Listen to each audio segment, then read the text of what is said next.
my family thinks it's kind of weird in Brazil.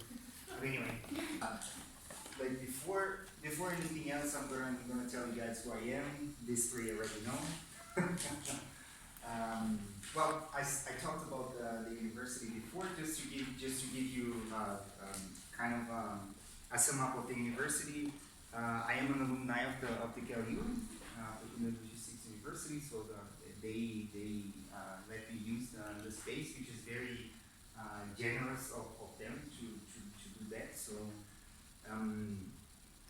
I don't know. I really like to study here. The whole time that I was here, I really like to study here. Like, it's not a big university, so you end up meeting almost everybody from the different programs. And I don't know. I would recommend for anybody that wants to study a master in logistics or in management. I can't judge, but maybe you guys can tell me. Maybe yeah. But yeah, I to be honest, I have a bunch of degrees, and the KLU is the best institution I passed through. So I would highly recommend to get to know, even for collaboration. If you want to get to know the university, the people here are very open to collaborations. I myself can give you guys some contacts if you're interested. And yeah, any questions, anything you have about the university, also just let me know. We can say something about it. So okay, for you don't know, I already said I'm from Brazil, right? I started my career there. I lived pretty much my whole life there. It's been 6 years that I don't live in Brazil anymore. In the past 6 years, 6 years and a couple months, I lived in 4 different countries, so Brazil, New Zealand, the UK, and Germany. I lived in Germany before, went to the UK, and then I said nope, and came back to Germany. It was, I don't know, it was an interesting experience to be there in the UK, but also, I don't know, this thing with the Brexit, it's something that is not so certain, so it was better for me to kind of take a bet on Germany, and I was right, because I ended up getting a great job. Like I said, I have a full-time job with DB Schenker, and I'm quite happy at this job. I have a lot of freedom, I have a lot of trust from my boss, and I think that's the two main things that people need to do a good job, right? So why am I talking about I love flex, as you guys can see. Why am I talking about this? Why do I feel like confident to talk about everything that entails application process? Because in the past years that I've been kind of hopping around countries, I also interviewed in these 4 languages, and Portuguese worked out, English always worked out, Spanish worked out, French I failed badly. My French is not that good, but I was caught by surprise in an interview. I was like, I started speaking in English, and then they replied in French. I was like, oh, okay, so we're doing this. And then, it just failed, but I still did the interview in French. And I did with a French person, I did an interview with a Spanish person, from people from the US, from the UK, from different countries. So I got like quite interesting perspectives in how people behave in an interview environment from different cultures. So now, what am I doing now? Now I'm a freelance career coach aside from my full-time job. I just started this business, not that type of coach, but you know what I mean. I'm also writing a book about all the not just the application process, but a bit about the mindset you need to have to land a good job. Also, we'll talk about a little bit about CVs, interviews, and things, this stuff, things in general.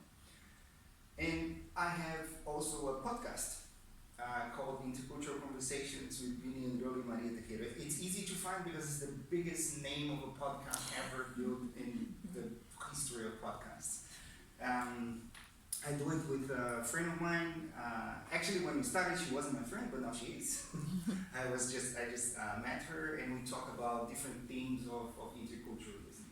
And she's Colombian, and she lives in Germany. She lived in China for a while. I've been to a couple of countries. So we talk about different things. So if you guys want to follow follow if you want to hear it. For us, it's interesting, of course, because it's our podcast, right? So you can listen and let me know if it's interesting or not. Okay, enough about me. I got feedback from the last meetup that I talked too much about me, so I'm trying to, try to talk like a bit fast about me. So facts about CVs and who reads them. This is an interesting thing to start with. Because that thing never works. It always starts from 0, 1, 3, and then goes back to 6. So this is an interesting thing that I would imagine that everybody would know by now, but it seems like I'm like not like a lot of people. I'm kind of a freak about this stuff, and I research a lot, and that is something it's a recurring thing that I keep reading about. When you send a CV to a company, there's research done on it that people take 6 seconds to say if they will continue reading your CV or not, if they eliminate your CV or not. That is, if you send, especially when you send to a big company, they're not going to take more time than that. This information is going to be really important for the rest of the talk.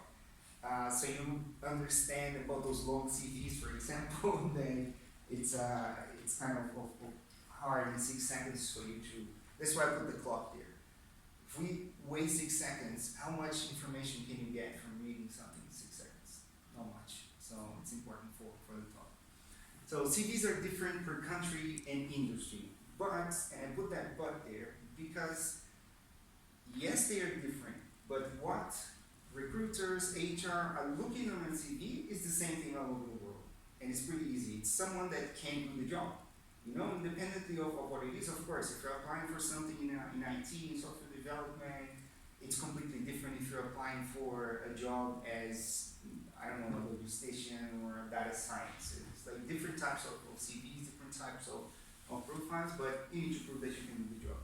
But there are some things that are never okay, like this. This is never okay. Yeah. You can put as much content you want, you can be brilliant on the content, but it is really not something that you have like good feedback, right? That's another thing that's pretty common, and this is all about maybe lying on your CV. It's a big thing, but a lie it's a different thing for different people, right? Because if you put something on your CV that you can't back it up, that you can't do, that is a blunder. That is a big no-no. It's not something that you want to sell yourself and then you get to the job and then you don't know what to do. It's not good for you. It's not good for whoever hires you. Yeah. So it's important to understand that we all have strengths and weaknesses, and everybody knows that. It's not like I love people that go to interviews and say, okay, what's your weakness?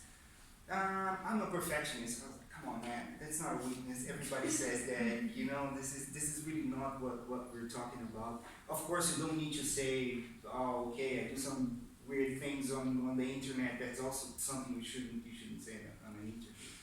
But on your CV, obviously, people know that you have some things that are good at and some things that you're not. And if you try to put like, I know everything and I can do everything that you described in the job offer, that also doesn't work. Like experienced HR and recruiters, they know that is not what is the truth and what is not. Yeah, so I wouldn't recommend to lie on your CV unless you can really back it up. You can really do the job. You're really trained and you know you can do the job even if you didn't have a certain position in that field that you're applying for. Yeah. So you are the only person that can write your CV. This is also very important for me because I get a lot of requests. I got one thing I forgot to mention. Both in Brazil, New Zealand, not in the UK, but here in Germany, I already did some free consulting for people that wanted to get their CV better or understand a bit more about interviews. But I never charged for it. I never had a company. So when I was doing that, and now it's the same thing. I get a lot of requests. I was like, can you write my CV for me? That's impossible. I can't write your CV or your CV or your CV. That's not a thing. All I can do is to guide you through how you write your own book, your own story. There's no way I can just sit down. Okay, give me your experience, tell me your story, and I'll type it down.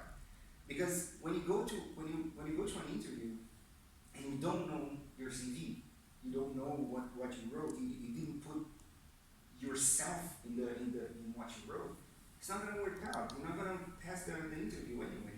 So this is very important because a lot of people think, I gave my CV to professionals and I was really good. I was like, how good? Do you know your CV?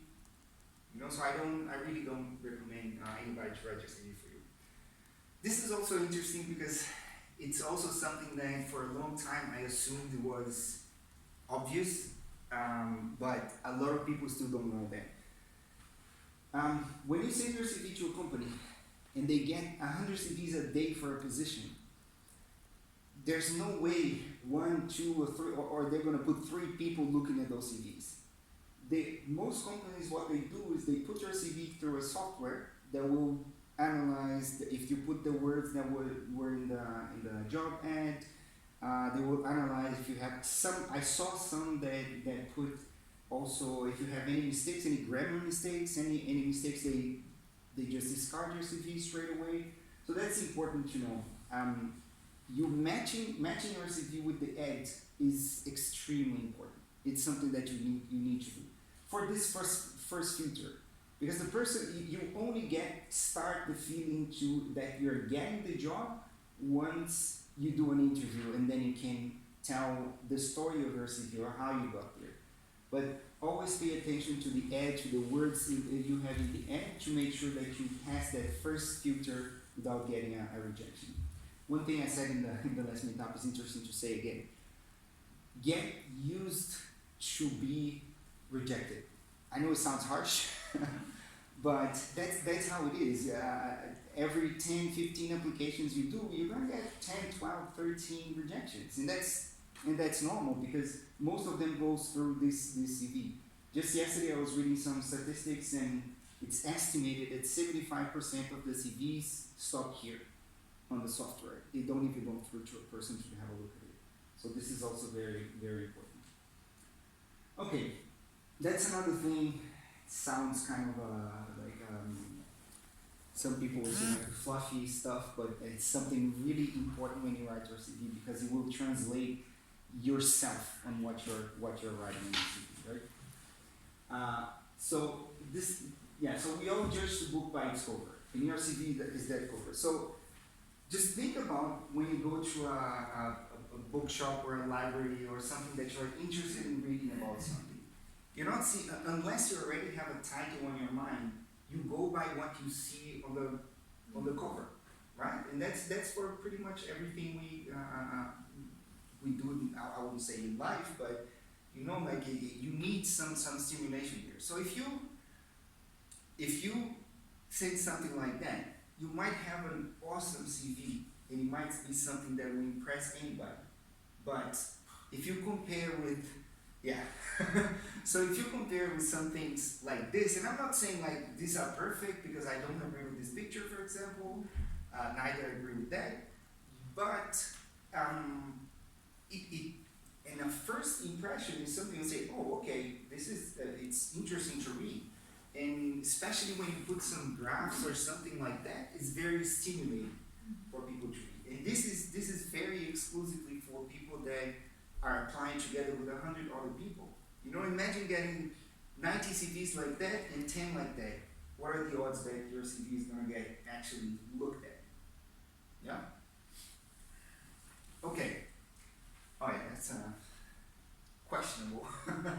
So your CV is your story, so you need to know it by heart. So there's 2 things here. One, you need to kind of fall in love with your CV, but don't sleep with it, don't put it on your bed. You know, I'm not talking about that. I'm talking about every time you get an interview to do, at least it's a practice that I did and I advise other people to do, and it works. Read your CV again. Read it again. You know, once, twice, 3 times, because there's nothing worse in an interview than a person stuttering. You ask a question, oh, okay, this position you had 2 years ago, and you start, yeah, I did this, and it was like, yeah, but this is not written here, and then things get a bit confusing. So you want to know your CV really by heart. You really want to know your CV back and forth. So when you get asked questions, it's just automatic for you to go and reply to what people are asking from you. That's another thing. You need to make that story interesting. What do I mean with that? If you have like a lot of gaps on your CV and you have a lot of missing things, missing information, or things that don't make sense, that is never a good look. It's not because some people they put, I'm not gonna put this information because I can explain it better in the interview. I can just hint on something. But when you're just hinting on something, you might not even get through that phase, so you don't get an interview anyway. So make that I already started talking about this. So no gaps. What I mean no gaps is actually no gaps on your CV. Don't leave blank spaces, like really big spaces, or something. Avoid questions. Avoid any type of questions. No filling it up with nonsense. And I put this word is kind of interesting, but it's not like when I did that project when I was 6 years old, I showed leadership. Come on, man. Nobody has leadership skills at 6 years old. Nobody has leadership skills at 10 years old. So put something that makes sense. Put something that if you would read, you would think it's interesting. It's not like you're reading something and say, this is BS. So no over-explaining. That's another thing that if you remember the CV I showed before, I think we can go back really quick. So this for me it's already over-explaining. There's too much. There's way too much there. There's no need for you to put so much stuff in your CV. You want to put what is going to generate value for that company or what is valuable for that position, but not put a lot of things because you think it's interesting. It needs to be interesting for whoever's going to read it and not for yourself. And we were just talking about this, no tiny letters or very large letters to fill up the space. Because some people think, okay, I don't have, especially people that are just starting, people say, okay, I don't have a lot of experience, so I need to fill out this page. And then they start putting like big letters, like, it's too easy for people to pick up on that. You're not fooling anybody. So just try to put some interesting things you did. Everybody, if you're starting, you're only starting, you're 22, 21, 22, and just starting in the market, of course you have projects that you did that generated some value before. You can always put something in there. This is an interesting one because that's debatable for a lot of people. When I decide to apply, well, not when I decided, when I needed to apply for another job, when I was out of a job and I needed to apply for another job, I would take a lot of time to build my CV. I would take a lot of time to read it again, see what I already had, kind of reflect on what I did in my last positions to put the most important things in there. Because people think, okay, today I'm going to do my CV. And then they start at midday and then about 6 in the afternoon and say, now I have a really perfect CV. I was like, I don't know. That's why I advise put 3 to 5 days to build your CV, to really read it for yourself, read it to another person, to understand if that's really resonates who you are. So this is a product you're building for a client. This is also very important. That some things that is hard for people to understand. Your CV is not for you. You're telling your story, but for someone else. You're not telling that story for yourself. So sometimes you're going to look at your CV and say, okay, wow, this looks really great. It's something that I'm really proud of, and I would read it. But is it for the person that is going to read it? Is it exciting? Is it something that is going to catch the attention of people? So it's another thing to think about. This for me, I let it for last because it's really interesting. So put yourself in the recruiter's shoes. Let's say I virtually never met a person that done that that actually thought, okay, if I was reading my CV, if I was on the other side, if I was a recruiter, would I like this CV? Because people like to kind of, I'm recording this for my social media, I can't swear too much. Otherwise I need to tag it, something that inappropriate language. But it's just a matter of people like to talk badly, let's put it like that, you understand what I mean? So it's just like talk badly about recruiters, about HR, and say, this guy's don't do anything, they reject every CV I send, blah blah blah. But have you tried having a look at 100 CVs a day, 50 CVs a day? It's not an easy job. It's hard. It is really complicated. So have some empathy. But how to do that? Because it's easy for me to say, just do that. But how at least how I do that and how I think it's the best way to do it. Get some CVs and review them yourself. Get some CVs from friends, from family, from whoever, and do this exercise. Go through the CVs, say, this is good, this is bad, this is not. Because there's one benefit, your empathy for recruiters who grow, and that is very good for any phase of the application you are. And also, once you went through a couple of CVs, you go back to your CV and you get ideas of what's good, and you get what is wrong and you said is wrong in another CV, but you still have it in your CV, and then you get to reflect on that. Yeah. By the way, you guys can interrupt me if you want to ask any question. We're gonna get to the Q&A pretty fast, but so some things that are mandatory in my CV, some things that are optional. First thing, picture. That's one thing I put me there for Germany because in Brazil it's not very common. Okay, it's getting a bit mixed now. I know that in Brazil it's not very common to put a picture. I would say 5-10 years ago, if you put a picture, people would be like, "What is this?" Because it's a big bias. For some places a big bias. Unfortunately, there's still a lot of biases, a lot of prejudice out there. So it is a big bias. I don't understand why people do it in Germany, but do it. Yeah. So that's me. That's the picture I use on my CV.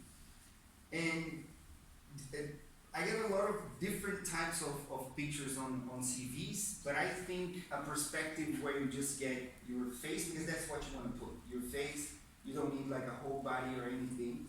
And it is not really necessary for you to have a suit, because you can have a picture in a suit that is actually worse than a nice picture you took in half formal attire, let's put it like that.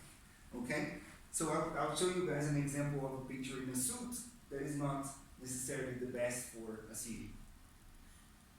Yeah? It's not good to put something like that on a CV, right? I mean, it looks cool. Come on, it looks cool, but it doesn't. But it's not for the CV, right? What do you think? It would be good on a CV, this picture? If you're working, it's questionable. Company, yes. Okay, so name, phone number, email, LinkedIn, or Zing.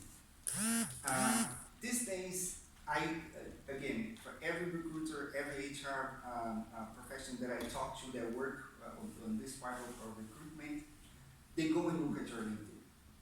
And all of them do. And in Germany, especially for jobs in German, that you're going to work in German, they're going to look at your Zing profile, if you have it. So for me, it's really important to put that in your CV, so it makes it easier because they're gonna look for it anyway. Yeah, what do they want to find on LinkedIn differently than CV? Zing? What do the recruiters want to find differently in those websites than in your CV? So when you extract your CV from LinkedIn, it comes like 5 pages.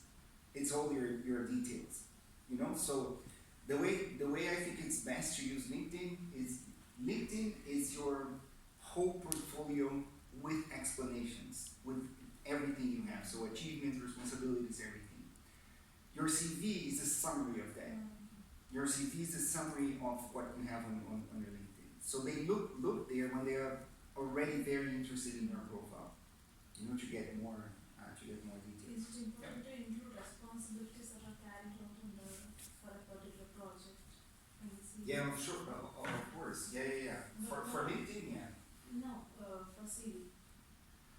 I would say I will get to that part later, but I think at first, when you send a CV at first, it's kind of a short summary of who you are and what did you do what did you study, you know, depending on which level of your career you are.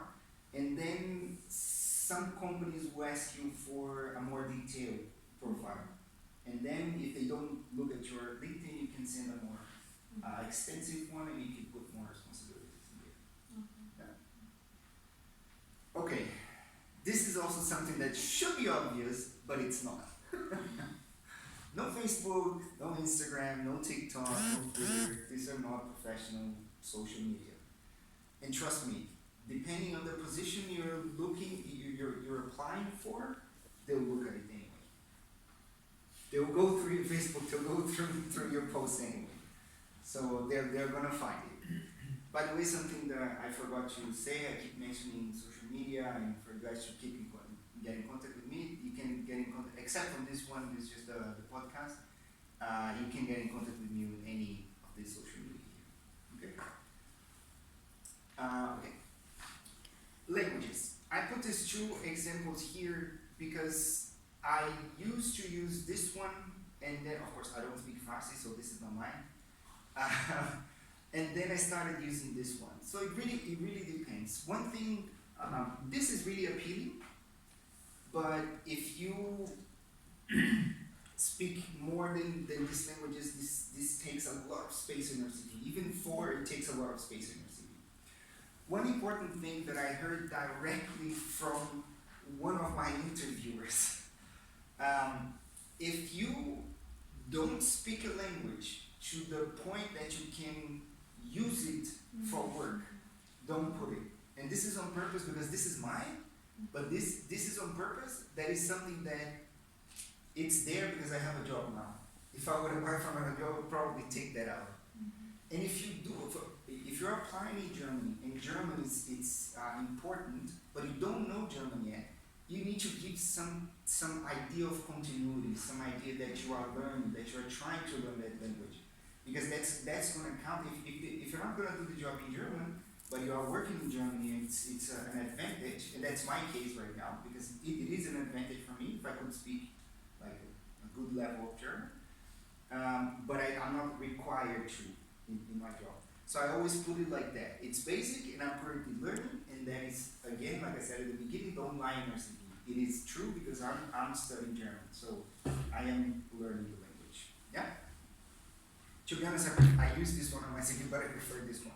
It's just that it takes too much space.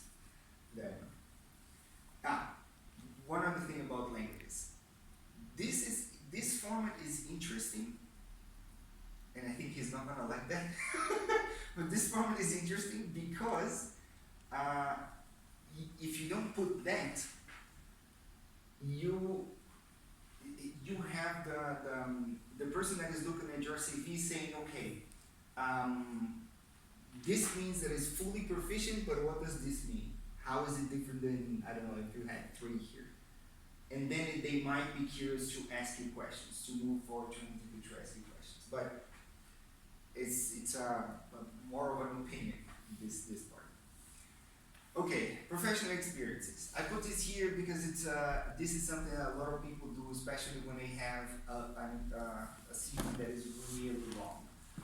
So they start working back in the 1990s, or they have 20 years of experience, and they've been like through 4 or 5 different companies, and they start telling their story from back then.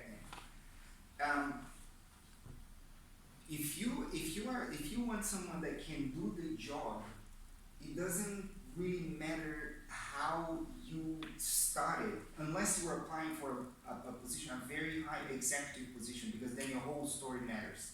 But if you're applying for, let's say, a mid-senior management position, and you start, I tell the last 10 years of my experience. But if you tell, I did that project and I worked at this at the university, it's not really relevant if you're not applying for some really high up position. Yeah? Unless you were 20 years in the same company, same position, and you only need to put 1 line on your CV. But again, that is not an advantage. If you're in the same position for 20 years, that doesn't look good. Yeah. Education, I just put it there. to say because it's kind of obvious, put everything in there. There are some crazy people around the world that have too many degrees like me, and then I just put a couple of relevant ones because it's too much to put what the other things. So optional.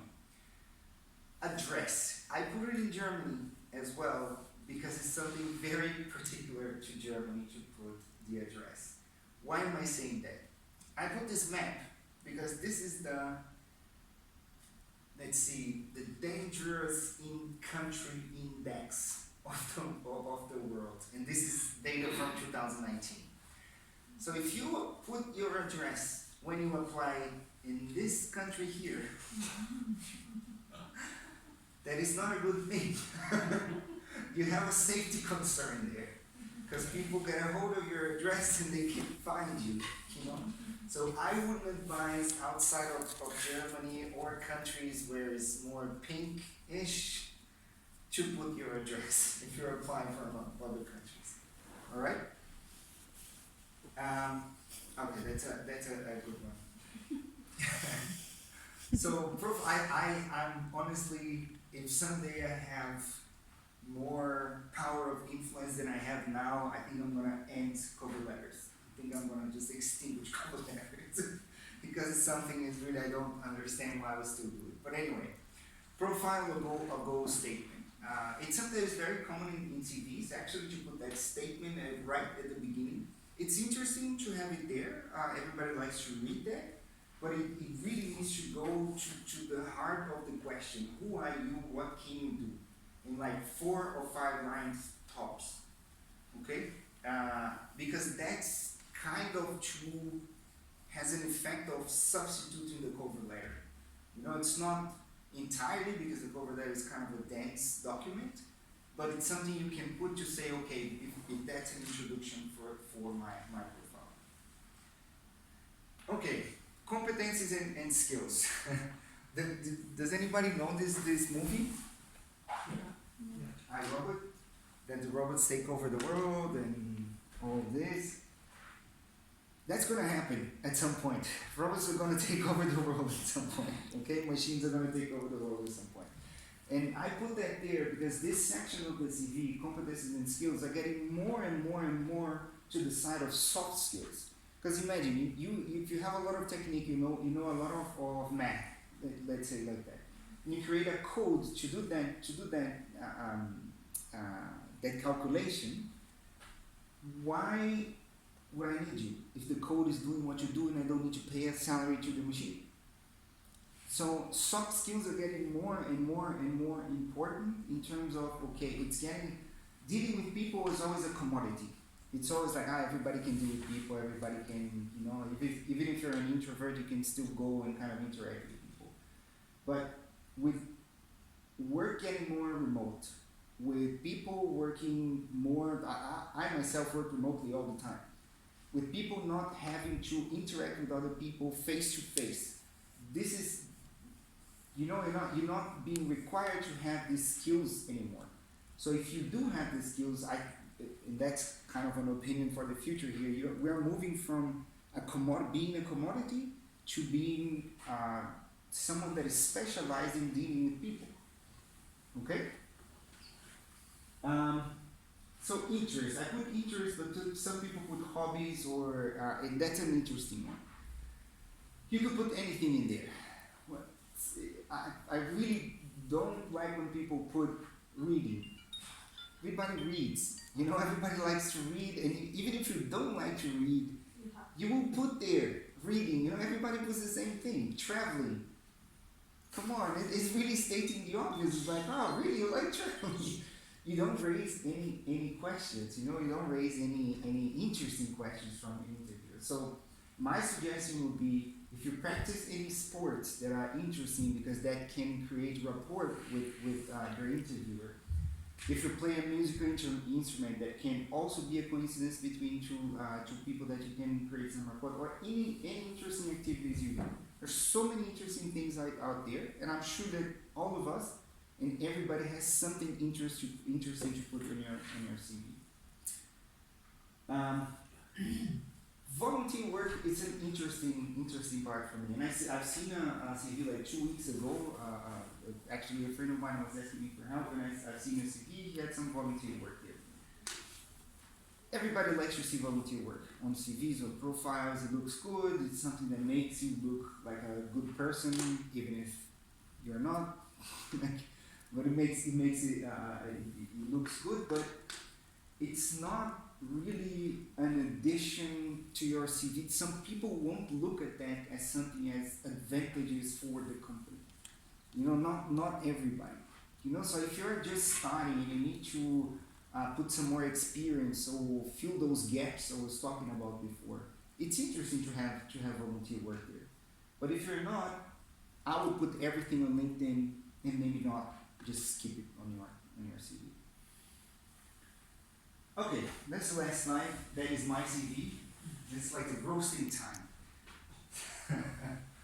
So, as I was saying, this is the picture I use, name. I only put Hamburg, Germany. I don't put my full address. I used to have my full address, but I don't see the point. So LinkedIn, phone. That's my actual phone number. I forgot that I put that, but it's fine. You guys can send a message if you want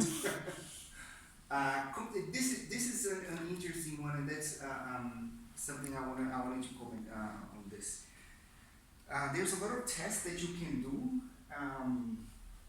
on, I don't know, different platforms, but a lot of them are paid online. But there's also a lot of tests that have some not respect, but people use it more often. So I chose to do the Red Bull Windfinder because Wingfinder, not Windfinder. Because it's a known company, it's a company that is big, everybody knows, everybody has respect for it, so they know it's something that I'm not taking from a site that nobody knows, and it's just like to use it for my favor. So I put the result there. I kept, of course, you keep the report, so you can kind of prove that, you know. The languages, like I put it before, my interests, and I try to put the most interesting things I do. So I do triathlon. I am an amateur triathlon competitor. I don't do like for money or anything. I'm a podcaster, like I said before. I invest in stocks. I'm writing a book. I'm doing what I do right now, public speaking, you know, and career coaching. This is also another interesting thing. Usually, when you put an interest or hobbies on your CV, people don't get to that part. They remember the 6 seconds I kept talking about. They don't get to that part. But when you put some visual excitement, some visual aid, they were like, oh, okay, there's some, you know, we're kind of everybody's kind of silly like that, right? You're like, oh, there's some picture here, you know, and you get drawn to that place. The profile, like I said before, so it's quite like only five lines. My professional career, I put this, one thing that I figured out that is really good to catch the attention of people is to put colors on your CV. You know, of course, if you apply in Japan, for example, you put a lot of green in your CV. Green means illness in Japan. So, it doesn't work that well. If you apply for, everybody knows Kuninaga here? Yeah, so this CV would be perfect for Kuninaga, it's blue. You know, it's their logo, but if you see here, the company I work for, I wouldn't send this CV because it's like red and black, so it's kind of, you know, it's a minor detail, but it can throw your interviewer off. And then I put my education here. One thing that's important, I've been working for more than like 12, 13, 14, damn, I'm getting old. 14 years in the market now. And so for me, it's really important to put my professional career first and then my education. But if you're fresh out of a master, fresh out of a bachelor, and you're looking for jobs, and you don't have a lot of experience yet, just switch it around. It's really easy, but people understand, oh, okay, you just got out of this course. Yeah? Okay, I got you doing what I had to say. We don't have like a big crowd, so fire away. Opinions, histories, questions. Let's just have a chat.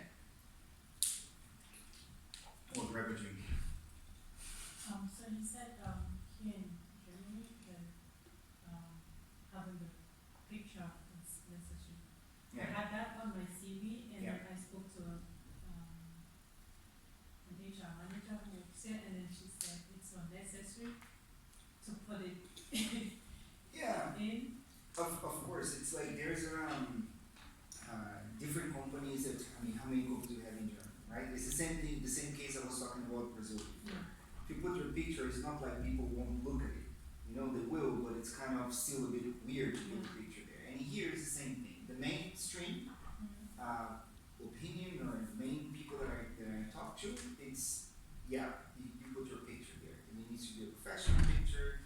I put my one like black and white because it's, I don't know, just in case if you have, my one, the case was too bright. So I put black and white to look a bit kind of like less bright than it was before. But you can put any type of picture. I don't see the problem of putting a picture, but if you don't, I would say majority of companies would. Like, remember I said before, make the most not to have too many questions asked before you go to an interview. That's the point with your CV. You wanna hit the points where people say, this is interesting, I wanna talk to this person. You know, and then in the interview, they're gonna have the questions for you. But if they start asking questions already on your CV, you know, so I would advise to put the picture. That's why I put mandatory and I put Germany there. Because it's just like, it doesn't raise any questions. I was like, oh, no problem. They put a picture there. I still find it weird, don't get me wrong. But I do it, yeah. I do it on more applications, but I don't know when is enough and when it's not. When to take it out or put it in. It's Yeah. thing I'm always struggling with. I think if you're applying for the more, like the bigger traditional companies of Germany, they'll all want a picture there. Yeah.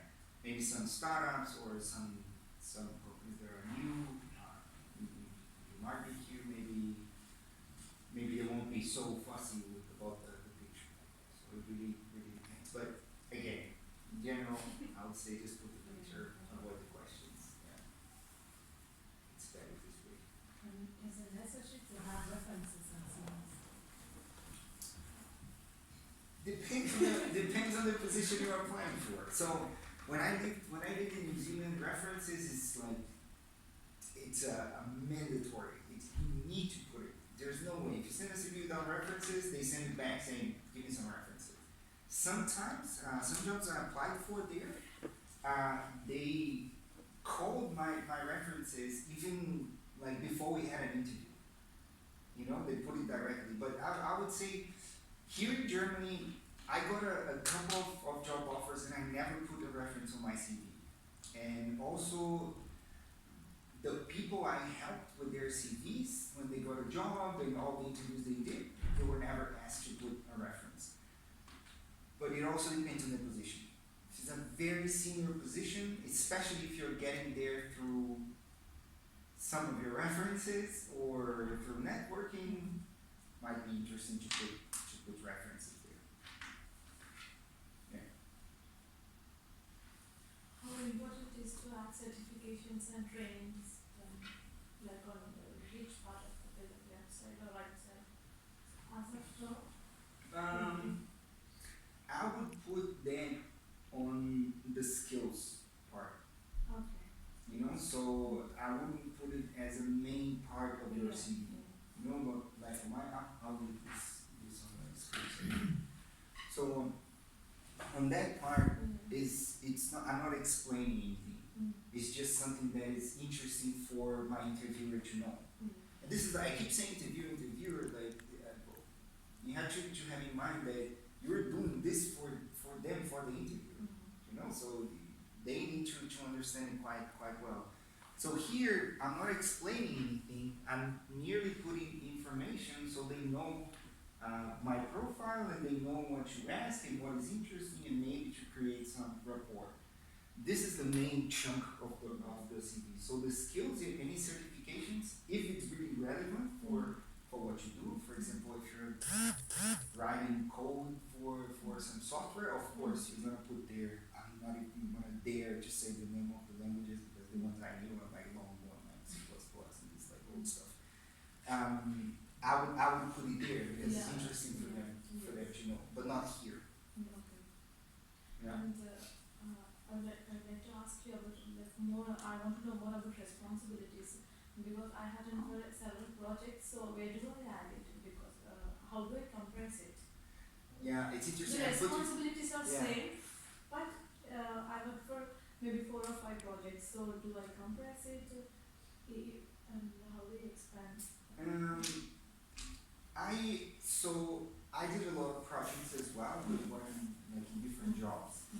Especially when I was working here, I did some projects with actually really great results and like relevant for my profile. But that's the thing, you need to keep people engaged with your CV. If you start over explaining, I did this and this and this and this, there's no way you can put, I'm a big advocate of having one page. I'm a big advocate for that, seriously. For me, I in one company I worked for in Bev, when I worked here, I recruited people, not recruited, I interviewed people and I hired people. Well, I helped in the process, just to make it really clear, I helped in the process of hiring people. So I interviewed people, but the last word was from my manager. And I forgot what I was saying. We're talking about the project. The responsibilities. Oh yeah, the responsibilities. So that would be the interesting thing to put here, for example, the project, or to put that I did this here. But if you I don't know, if you have a CV with more than 2 pages, for me you are a genius. Yeah, it's not. Seriously, because what you have to make it's too much stuff. Yeah. You know. So I don't know about the projects. I actually put it in the top, then I took it out. About like doing projects, especially international projects. If it's something that is really relevant for the position you're applying for, Yeah, it's really, yeah. go for it. Yeah. You know, but if it's not, I wouldn't include it. I only describe what I did, my responsibilities there. And one thing is very important, especially for hiring managers, are these numbers. What is the dimension of what you do? You know, it's like, I supervise people. Here, I supervise the 5 people. So I don't put the number there because it's not interesting, 5 people. Here, I supervised 100. I still didn't put the number there, but it was a big warehouse. So it's like, so it's what is relevant and what's not for the job you do. You know, here for example, maybe I didn't need to mention that number, but it's something for the person interviewing you saying, okay, that's a lot of responsibility, or it's not. And they know the kind of the phase of your career you are. Yeah. Is it a good idea to add the gaps between the career? Like for 3 years, I was not doing anything, and I was on Elton side. So do I need to? Is really necessary to put that? What do you mean by I was not doing anything? I'm sure you were doing something. Yeah, Sleeping, eating, you were doing I something. was taking care of my kid. Yeah. So I just added like Elton side. So I think he answered my question. What you write Actually, while you were caring for your kid, or Yeah. yeah, I was. just Yeah. writing this way? Yeah, exactly. So I'm Raising a really- kid, or Okay. raising a newborn? Okay. Yeah. Yeah, it's just be honest. You know, you can always frame that in a way that you're generating value for something. And And sorry to interrupt you, but that's a big misconception we have both for any parent, like the father or the mother. Raising a child is not easy. You acquire a lot of skills there that you're not gonna acquire in any other experience in your life. You know, I don't have a child myself, but I have a nephew. My brother has a child, and he tells me that I was like, man, I learned so many things, you know, that you never learn outside of that experience. So depending on of the person that will interview you or the company, they will be very interested to know that okay, I dedicated this time of my life to raise my child. You know, I just had a friend who got hired for the Deed sites, the newspapers here, and she was interviewed. She wants to have a kid, and she was interviewed by a person that is in the same situation. I was like, I have a small kid, and it was like it's a journey and everything, and they bonded, and she got the job. And basically, interviewers want to hire the workers themselves. So if they see something matching, well, not necessarily, but Yeah, that's the thing. You are right. You are right.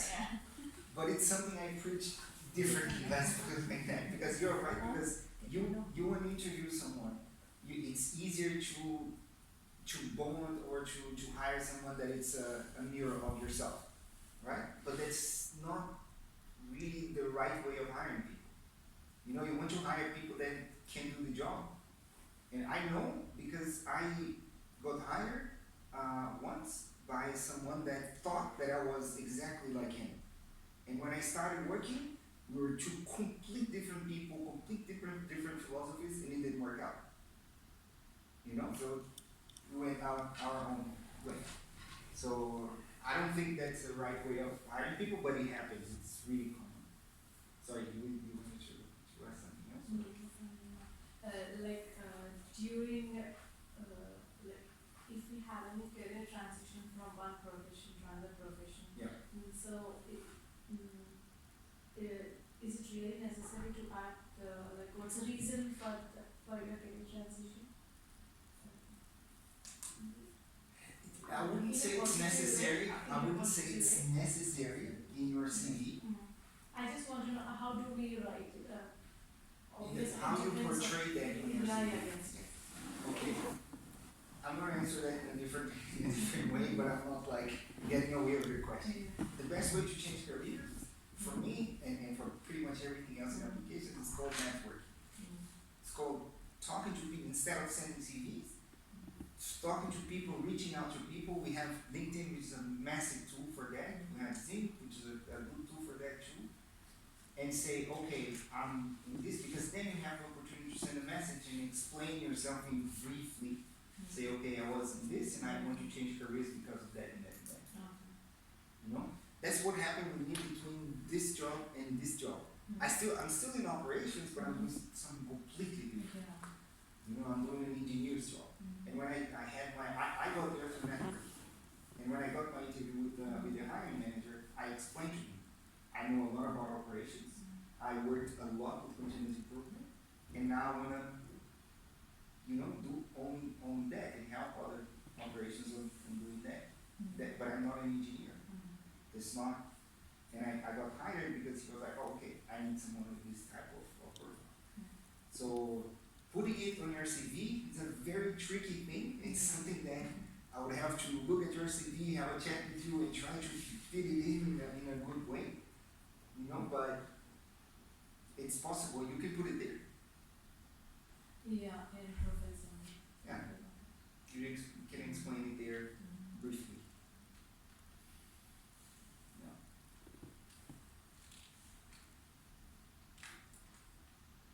Yeah. Anybody else? Are you sure you guys don't wanna? Still have it here. You don't wanna drink? Do you have any questions, suggestions? Yeah, but they're, as I said, they're mostly for children application process. Yeah. And, Yeah, I was I trying think to. you asked about, mentioning a very important project or a success story. I would use an additional page. So this is a top-down approach. It's at your CV, and then you have a third page. If you got a cover letter in front of it, you can say interesting projects for this application. And this, I wouldn't do this if it's just one project, but if you get 2 or 3, you can do this. Yeah. So you've got a top-down approach, you've got the highlights in the CV, and then you get more detailed information for the boss, not the HR manager, if he's interested in more details what you've done. So this could be a good advice. Then regarding the photo, if you don't know what to look like, just look in Xing or LinkedIn, what are the typical outfit of the people in the same company at same level.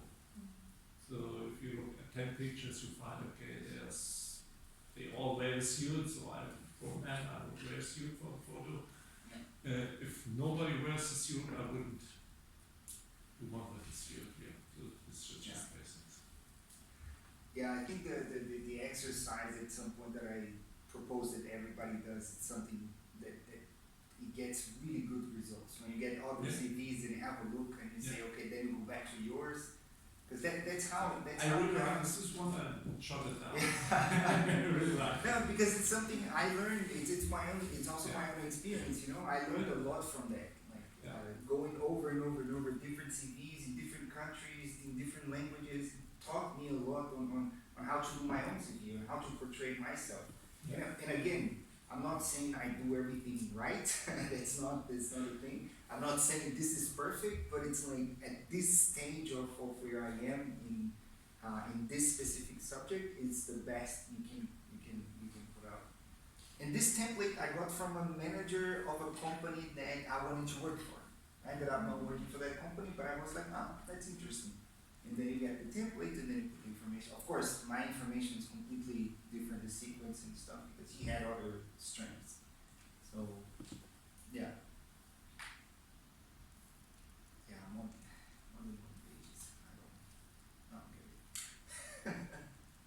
Well, let's say, for example, you graduate of something and you're a recent graduate, like I will be soon, then maybe, I've had this also at like interviews for student positions here. Like, for example, I have a BA in something, then I'm doing another Bachelor of Science here. And then I had a question, okay, what were typical subjects or like what did you actually study in your previous degree, which I didn't mention in my CV, but I explained in the interview. So this was something that maybe I could grow the size of the... You see, that's when I was preparing this talk, and as if and it is the same with every subject of any applications. I can't cover, if I stay here and talk 3-4 hours, I still won't cover everything you have to cover about a CV or interview, you know. The best way for you to do something with your interview and get it in a good place is to, if you want someone else to help you, is to sit with them, tell them your story, show them what you have as a CV, and then go from there. If you want to do it yourself, just kind of get from others' experience and do it your own CV. If you're just studying, and I'm saying that because if you're just studying, it's a complete different CV than this one. You know, I have to cut down on things to fit everything and to make it interesting for a recruiter to read it. But if you're just studying, if you did any projects at the university, That's the thing, also being working part-time. See, that's so, yeah, that's another thing. Cutting parts of some jobs that are relevant. Yeah, I mean, for everything you put on your CV, everything, your studies, your professional experiences, anything you put it there, what you need to think is to literally like step in the person that will read your CV and say, okay, is this interesting? Is this valuable? Another thing that I did in the past is to give my CV to people and say, I'm not looking for a job, just look at it and tell me, what do you think? Is it good? Is it bad? And then you get different opinions. You put your own opinion on it, you know, because that's important, and then you go and build something out of that. But yeah, it's different. If you're just starting, it's one type of CV. If you're a very experienced executive, it's completely different. Actually, most of those people don't send any CVs anyway. They just talk to people in their job. But if you're a kind of mid-senior position, it's different. Yeah. But after a couple of years, you always have to cut down. And in education sections, is it enough to put highest degree? Highest degree, Depends. Okay. Depends. If you have a lot of work experience, here I wanted to show a path. Because to be honest, my education was not really a straight line. So I did my MBA before my master. So it's not really a straight line. You know what happened? But I have, just so you understand, if you have a lot of education, you need to cut something down and make it okay. I can see the line here. Because I have 2 bachelors, so the other one is in law. Has nothing to do with what I do today. I studied law in Brazil. I can only apply in Brazil, so why would I put it here? You know, I have another MBA in logistics management, which would be interesting here, but for the job I was sending, which was this one, that was more interesting, project management. Yeah, so I put it there instead of the other of the two. And the master, because I just finished, and also I didn't want to put logistics and logistics. So if you show a path, again, same point. If you avoid questions before getting to the interview, perfect. You know, so if you show a path, okay, I did a bachelor and then a master and then I got here where I am, perfect. Because if you only put a master, people will say, okay, but did you start from a master? What happened? You know. So again, avoid any type of questions before you get to the interview. Because the worst thing that can happen is for you to someone to question your CV and you don't have the opportunity to talk to them, and then they reject you already. You know, that's what you want to avoid. Yeah.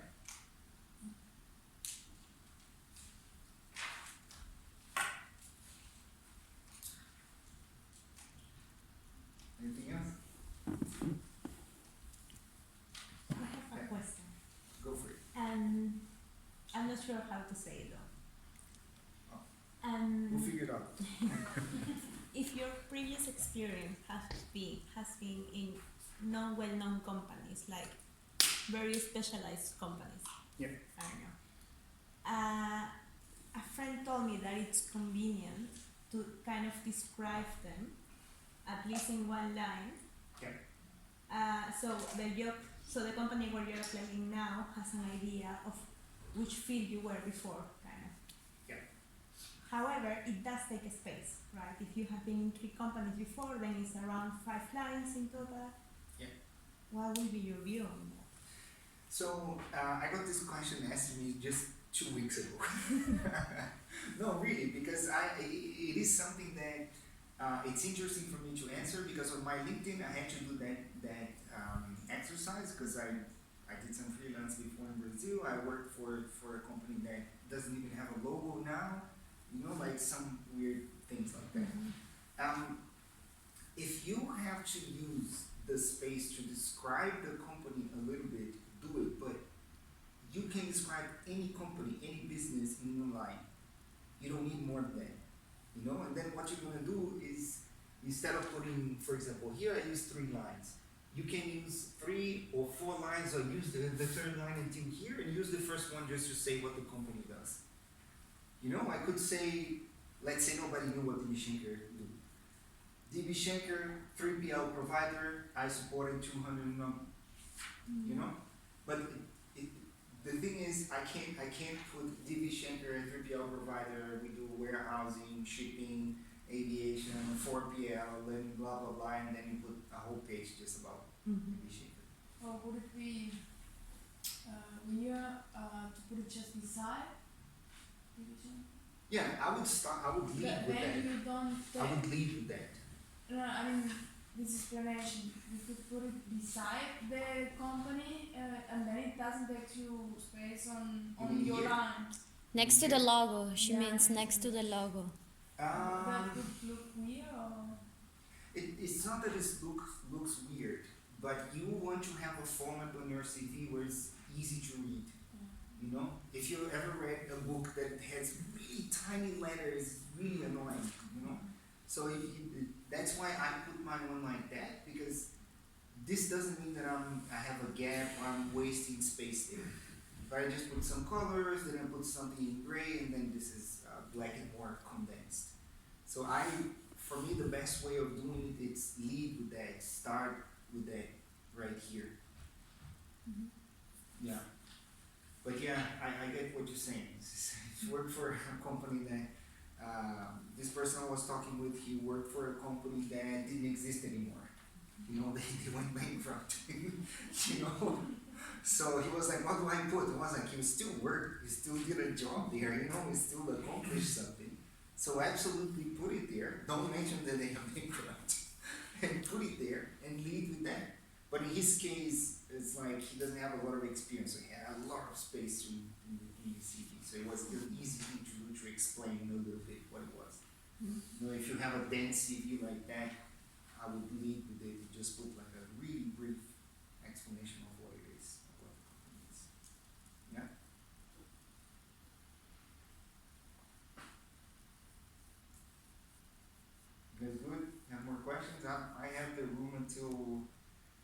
9:45, so I'm good. I'm good with time.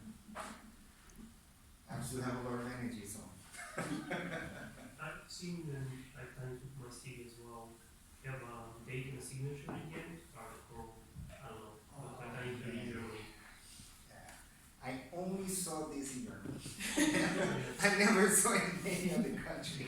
Seriously, it's something that, and I think it's not that common in Germany anymore, because I haven't seen CVs like that for a long time. Yeah, Here in cover Germany. letter, you can sign it. Yeah, usually we do that with the cover letter. You would Yeah. sign and send it like by mail to the hiring manager. But I mean, I don't know. This is before LinkedIn existed.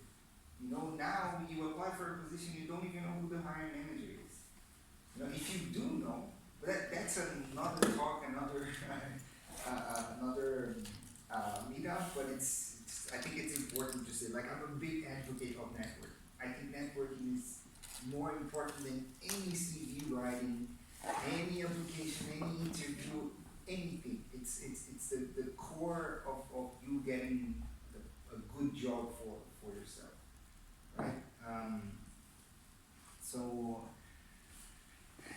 I don't know. It's this type of CVs where you have to put a signature and send by email, by mail, like physical mail. I think we're done with those days. Yeah, and if a company asks you for that, my advice for you is don't work for that company. Just go work for some other company. Yeah, it's just a joke, but it's like it's not something that someone would ask from you, like to sign a document, like as if it's a document.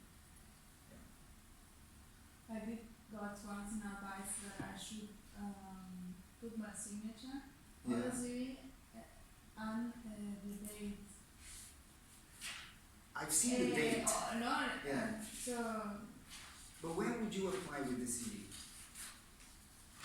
it was a consultant. A very I'm big not surprised.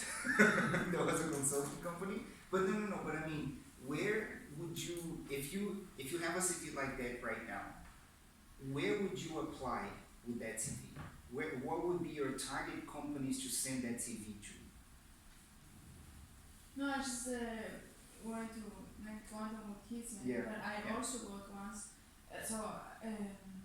Yeah, It I was got a that advice too. person that worked for that company. Yeah. Mm-hmm. He was a consultant there, working then on another company, and he told me you have to put a signature on there. I would say I that's mean, that's the exception. I think that's the exception. Yeah, I think I have it on now. I mean, it's not necessary, right? No.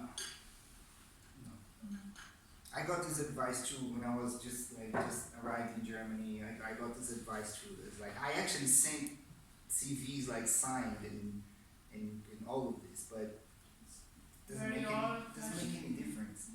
Seriously, if someone wants to know who you are, they're gonna look at of what you can do and like if you sign it or not. What does that prove? Nothing, no. They don't even know If you that's combine it. it is so ethic in a sense probably that like you sign it so you say this is truthful. That's my guess. Why you need This is like, yeah, that's the thing that people say, you can verify that the information is true. I am the one sending this, but you're gonna verify all that in the interview. If you're saying, if I put, I don't know, Matt Damon's picture there and then went to the interview with my face, people say, oh, okay, you're not Matt Damon. What are you doing? You know, so I think, I don't know, maybe in the past that worked because you have no presence online and people are doubtful if that's what you can actually do. But eventually, that's what I'm saying, if you get past the CV part, if you get past the interview, if you go do a job and you still can't do the job that you got, at some point it's gonna get chopped to you. You know, it's not worth it. It's really not worth like not being authentic on your CV. So I don't see the point of signing a CV.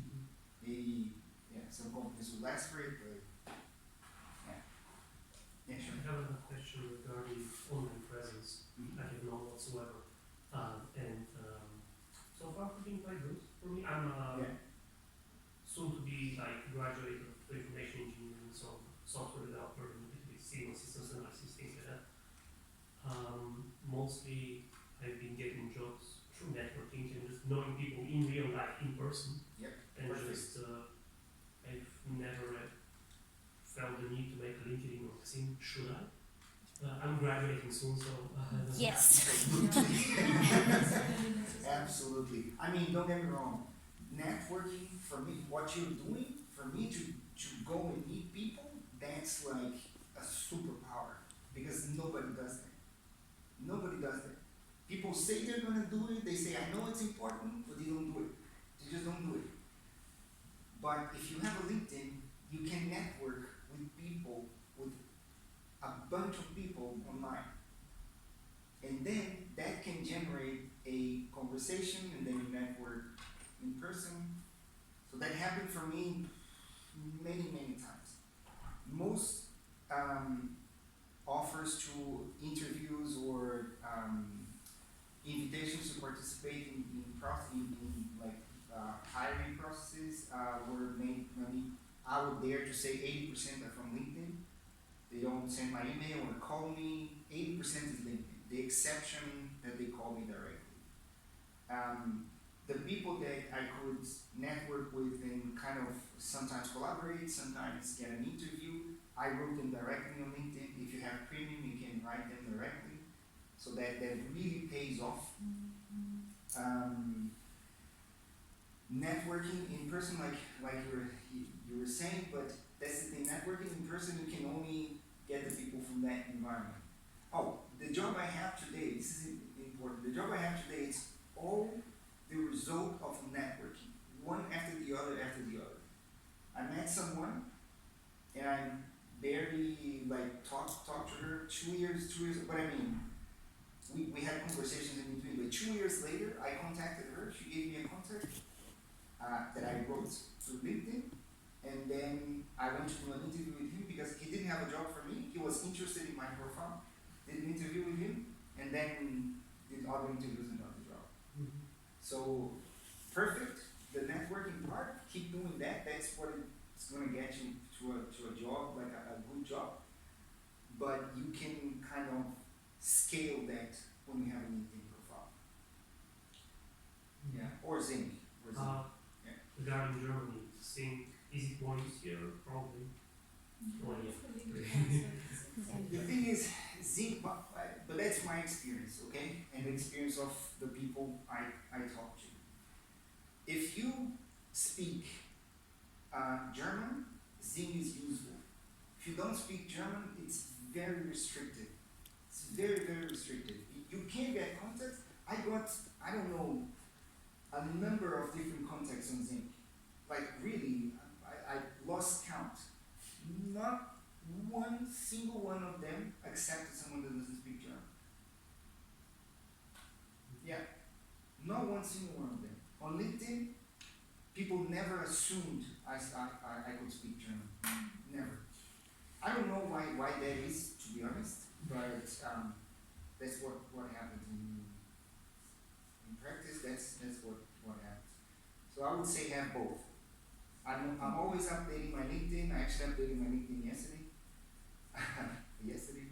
On Tuesday.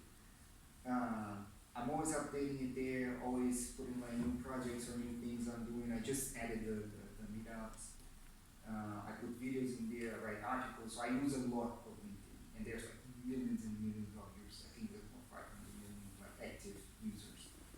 And Zing, I don't know the number. 25 million. Even less. So Yeah, it's basically German-speaking countries. yeah. I mean, if you But speak German, it's quite useful. Yeah. Very good. I do active sourcing only on Xing. Yeah. If you speak German, it's absolutely, it's very useful. It's very, But very just useful. put your CV, find someone to translate your CV in German, Yeah. and then put it in there. Because I'm looking for keywords in Xing, especially if you're in the IT sector. See, that's another thing that these meetups are about. You're looking for a job, he recruits. See what I mean? So I mean, I'm hoping like with time that we get more and more people to this meetup, because I really want to have this, create this networking between people, because it's not the first time that I get someone that is more, you know, it's on the other side. You know, I'm not looking for a job, but I'm looking to the insights about recruitment, about the other part, and then that for me is the interesting thing, to kind of put people together. Yeah. Yeah, I'm kind of crazy. I really believe I have a mission in this world. What did I do?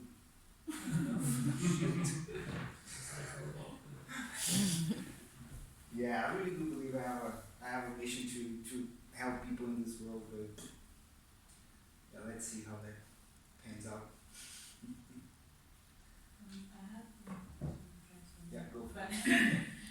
Just start and then you remember. Yeah, that's how I do it. if you apply for a job and then you get a rejection as always, is it necessary to ask for like a feedback? Because I tend to do that a lot, and I don't know if I'm doing it, if it's right or not. Okay. Remember the thing about the machine, the software, looking at your CV? Yeah. That's who you're asking feedback to most of the time. Yeah, those ones I know So- they don't reply. But to big companies, I don't receive anything. You never get a reply. But Yeah. to smaller companies. I mean, before I answer, I answer your question, because there's a quite clear answer for that. But before I answer your question, I'll tell a fun story. The company I work for now, this is interesting, but it happens with any big company. I applied for some jobs before doing the interviews for that job I have now. I got the job, I started working. 6 months after I was already working, I received feedback from those jobs I applied, saying, unfortunately, we can't employ you. I was like, I work for you guys already. Just, you know. So don't worry about it. Sometimes it's a bit insane, but, you know. So you go crazy. I was like, what? But, really. But answering your question, I think there's, depends on the phase you are in the process of hiring. If you just send a CV and they rejected you with a standardized answer, I wouldn't ask for any feedback.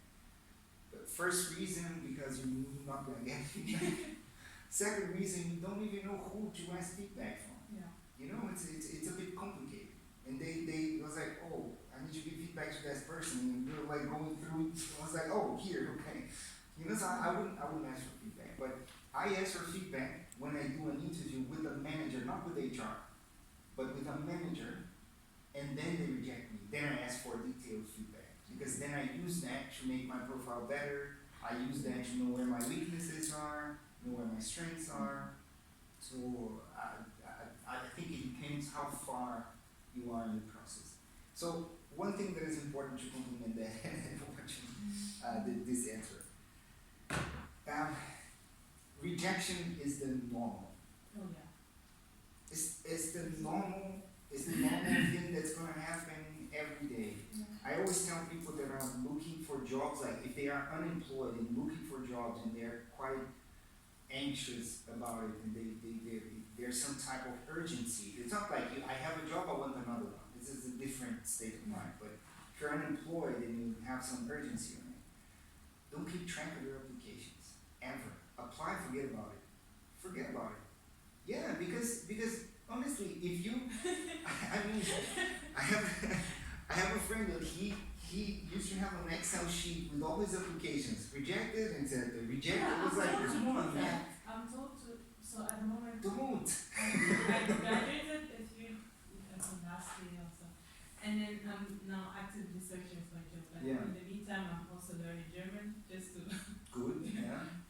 keep my time. And also, Yeah. when I apply for these jobs, I'm always told to keep track of, to have an Excel sheet of every company that I have applied for and when I applied for it, if I did get a reply, when the reply came. What? Who told you that? What is the point? What is that that point? actionable? I'm thinking, like, maybe so that you don't apply to the same position twice. I don't know.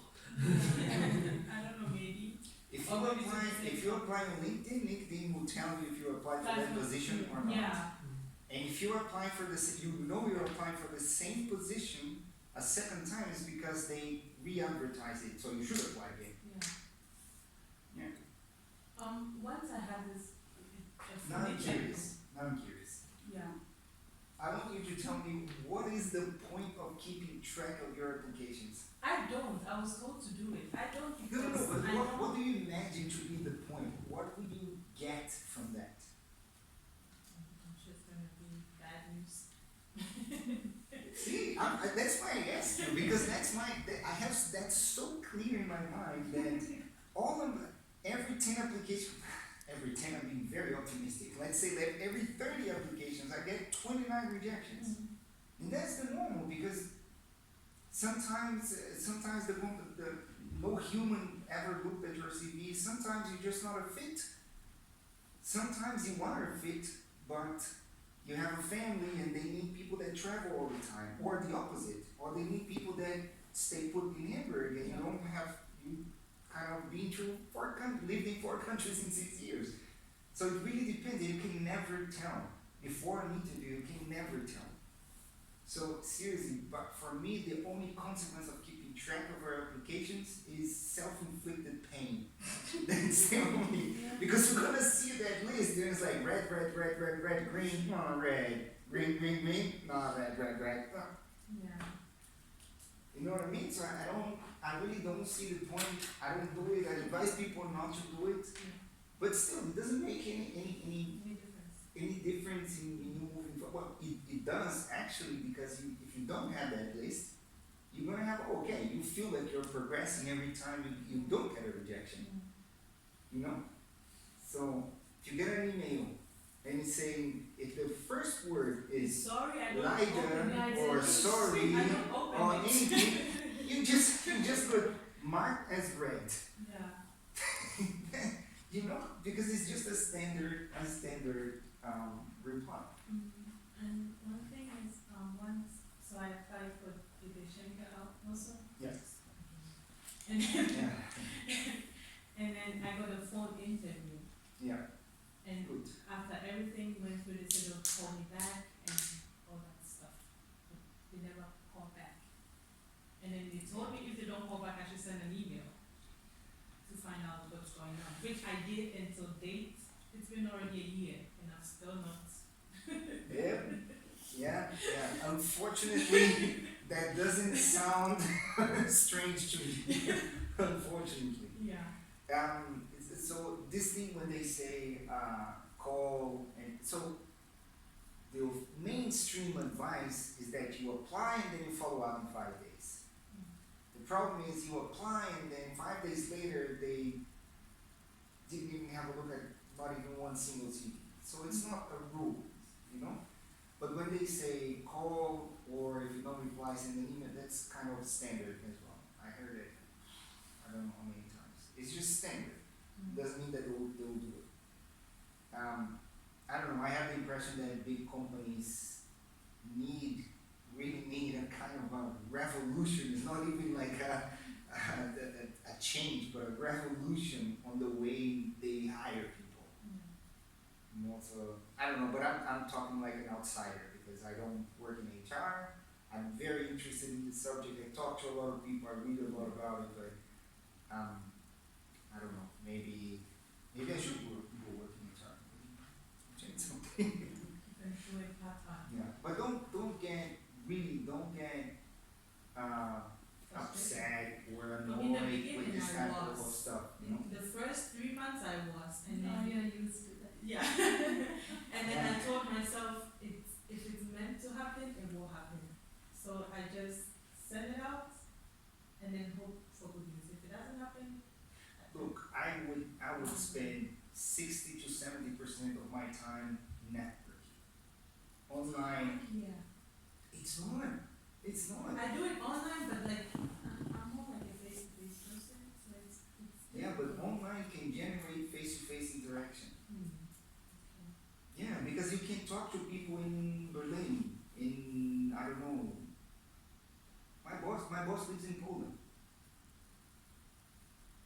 boss that I also interviewed with at the time, well, she's not working for the company anymore, but she lived in Cologne, I don't know.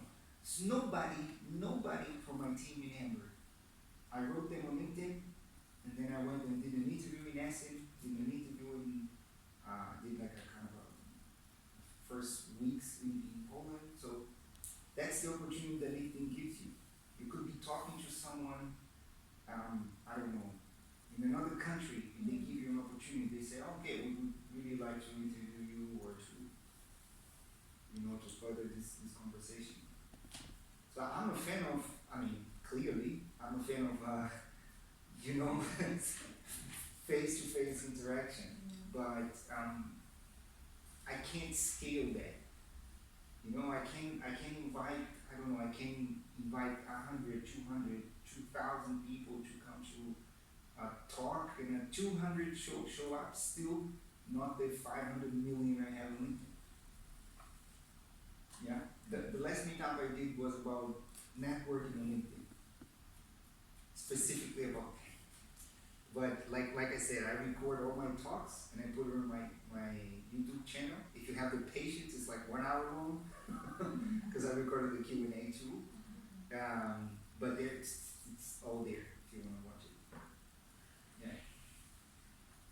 So I think I didn't I would like to know one thing. So, I didn't put YouTube in there, but it's just like Vinny and the other coaching. It's the same thing. I'll change that.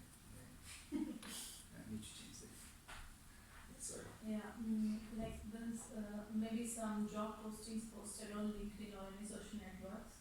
Like in my case, like as my assumption in my case, I feel that's really trusted than in job portals. Like, do you also feel the same thing? But I didn't get.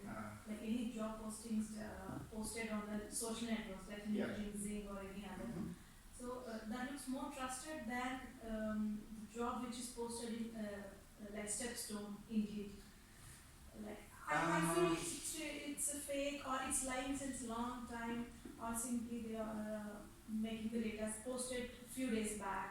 I think it's not about being trustworthy or not. Okay. It's more about, so sometimes a company will hire another company to do recruitment for them. Or they will hire one person, a recruiter, to recruit people for them. And then, if that recruiter or that recruitment company wants to find more people or having it's difficult for them to find, they will put those ads in with the authorization of the company, they will put those ads in all the sites. Sometimes that works better than applying on the company's website. This is very interesting because I got many rejections from job portals, but a positive response from this social networks. yeah, sometimes you apply for I this, believe in all you this. apply for the same job in the company website, Yeah. and then you go and apply on LinkedIn, and you move faster and further on LinkedIn, and nobody ever talks about the one you applied on the. That is very common too, because sometimes the people that are working with the LinkedIn ads are way more active than the people that are updating the company website. I know that. What you were saying before, I applied for companies. Yeah, that's here. why I don't believe And it's job like, posting I posted on didn't, job portals. Not anymore. I'm not believing it. yeah, I think LinkedIn is a very very good tool for to look for jobs. Yes. Indeed, Yeah. Stepstone are good ones to find some things too, but I don't know. I always try to work on LinkedIn more than others. But by all means, use your time networking. Use your time writing people, connecting with people, because that's what people don't do. That's what people are forgetting to do, or just I don't want to do it, it's too much work. That work pays off. Really pays off. Pays more than a CV, pays more than anything. It's I'm a very big advocate of networking. In any way. Really any way. Online or in person or just go and meet people. I remember I went to a job fair here, and I talked to a bunch of different people. Okay. There's two different things about that. So I remember all. The first thing is I never got so many replies and calls and emails back just because I went there and talked to them face to face. Because that binds people. You know, when they look at your face and say, I'm going to call you, especially that's something I love about Germans. They are so, they have a hard time lying. And I come from a country that people only lie. They lie all the time. You know, that's their life, you know? So it's their normal. In Germans, for them to lie, it was like, they don't do it normal. So when the person say, I'm going to call you, it's very likely they're going to call you. It's very likely, you know?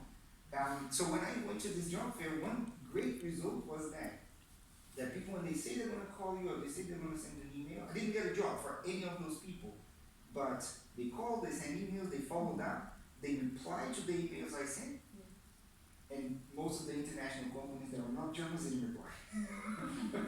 That's a big advantage in Germany. It's really, really, really big advantage in Germany. Yeah. Yeah. The other thing I forgot. I had two things to say and forgot to say. But yeah, it's worth it. The job fairs here are quite good. If you speak German, it's like I would say it's a very good way to get a job. Yeah. But if you speak German, you want to, okay, minimum you should have at least B2. Yeah, it should be. It's like I was saying in the languages part. You should be able to generate any kind of value in that language. You know, it's like I've been working a lot in France, like last year. And now I'm going there next week. I can have a chat in a bar with someone in French, but I can't work in French. I do workshops. I can't do a workshop in French, so I don't sell that. That's why I put conversational there. You know, instead of putting negotiation like I put in Spanish, because I can work in Spanish no problem. So I don't know. If you get to give an idea of continuity, like you're saying, I'm learning German. You know, make sure that people know that you're learning or getting there.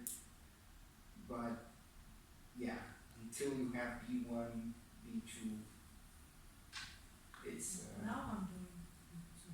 I have B1. yeah. So that's But okay, for example, I can do negotiation in Chinese. yeah. Wow. And You can speak Chinese. You're gonna learn like German like this. yeah, Chinese is much more easier than German. What? You're crazy. Okay. It's like a drop the mic moment. You know, it's like Chinese is easy. Chinese.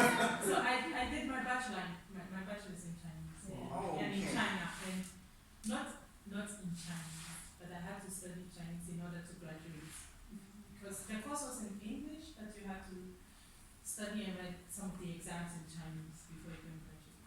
How long have you been in Germany? Almost 6 years. Almost 6 years. Oh, okay. You didn't come from China in the last month. That's good. No. I just want to make sure. You know, it's just, Everybody says that, but did you just arrive? I said no. I always have 6 years. should leave the days. You know? I studied in China 6 years ago. 6 years ago. Not now. And but now because I don't speak the Chinese here in Germany, it's when you speak it I understand you, I can have a conversation and But you negotiate know, with you. knowing Chinese is a massive asset. Massive. Because how many people speak Chinese? Yeah. It's the second biggest economy in the world. You know? But then when you apply for a job, like when I applied for a job and then they wanted to do the interview in Chinese, and this man, he could only speak the basics, like how are you, where are you from, and that was it. And when I answered in Chinese, then I asked him a question in Chinese back, and then he was just staring at me the whole time. It looks like me anywhere I go in Germany. What do you get this year? But later we ended up changing to English, and then I Yeah. asked. So after the interview, I asked him for feedback, and then he asked me why I wanted feedback. Yeah. And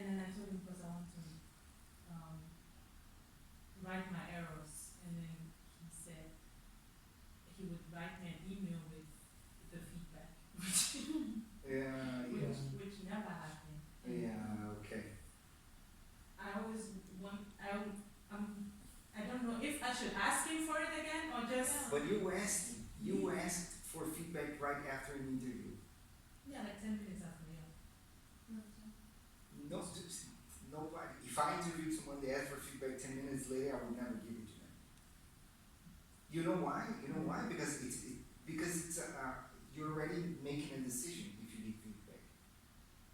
You know what I mean? And sometimes you need to think, you need to interview other people, so he was just kind of protecting himself there. You know, a good question to ask at the end of an interview, and you work, I know it worked for me, is to ask why do you think I'm good for this job? Why do you want to interview me? Because you finish on a very positive note, because you are asking a positive question for a positive answer. They will never answer like, why did you? I was like, I was just bored. I was needed to talk to someone, so I invited you. They will never say that. You know, they will tell you something positive. They'll say, I wanted to interview you because of this and this and that. And you leave on a very positive note. If you ask for feedback, you're going to get a bit confused. Yeah? We're going to talk about interviews on the 12th. So, yeah. We can elaborate more on that. Yeah, man, you speak Chinese. You should be employed in 2 seconds. Apply for Chinese companies. I have tried, but the Chinese people always want to employ the natives. It happened when I was in China, the same thing, and then I had to move to leave because it was I only want to get their I mean, there's quite a lot of people. people. Yeah. Yeah. Interesting.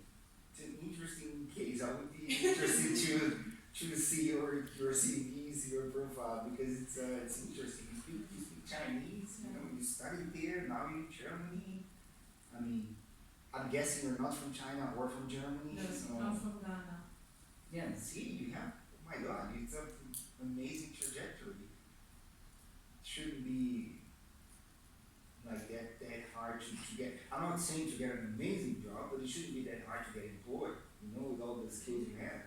No, it is because I finished my master's. Yeah. I finished my master's 2018. Yeah. And then I've been studying the German and applying since then. And I get 1 or 2 interviews here and there, but nothing yet. Yeah. Okay. Yeah, just write me on LinkedIn. I'm curious to know your profile. Yeah.